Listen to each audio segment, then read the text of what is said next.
আগের ভিডিওতে যে পুচকু সোনার জন্মদিনে গেছিলাম, সেই পুচকু সোনার জন্মদিনের খাবারের মেনুই আজকে তোমাদের সাথে শেয়ার করব। চলো শুরু করা যাক। সবার প্রথমে দেখো এখানে কিন্তু এগ ডেভিল দিয়ে দিয়েছে, আর এগ ডেভিলটা কিন্তু মাটন কিমা দিয়ে তৈরি, আর সাথে কিন্তু স্যালাডও দিয়ে দিয়েছে। এগ ডেভিলটা খেতে কিন্তু অসম্ভব সুন্দর ছিল। তারপর দেখো দিয়ে দিয়েছে হচ্ছে কচুরি আর বাদশাহী আলুর দম, আর খেতে কিন্তু অসম্ভব সুন্দর ছিল। আমি কিন্তু বেশ তৃপ্তি করেই খেলাম।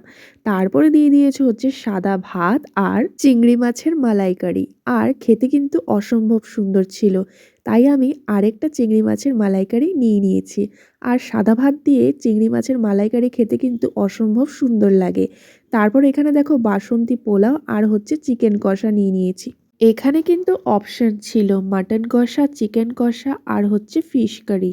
তো আমি যেহেতু মাটনটা বেশি একটা ভালো খাই না, তাই আমি চিকেন কষাই নিয়েছি। আর এখানে কিন্তু বাসন্তী পোলাও দিয়ে চিকেন কষা বেশ খেতেই ভালো লাগলো, তাই আমি আরও 2 পিস নিয়ে নিয়েছি।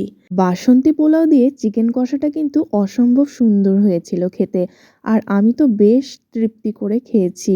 তারপর কিন্তু চলে এসছে হচ্ছে চাটনি আর হচ্ছে পাঁপড়, আর আমি কিন্তু চাটনি আর পাঁপড়টা দিয়ে বেশ ভালো করে খেয়ে নিয়েছি।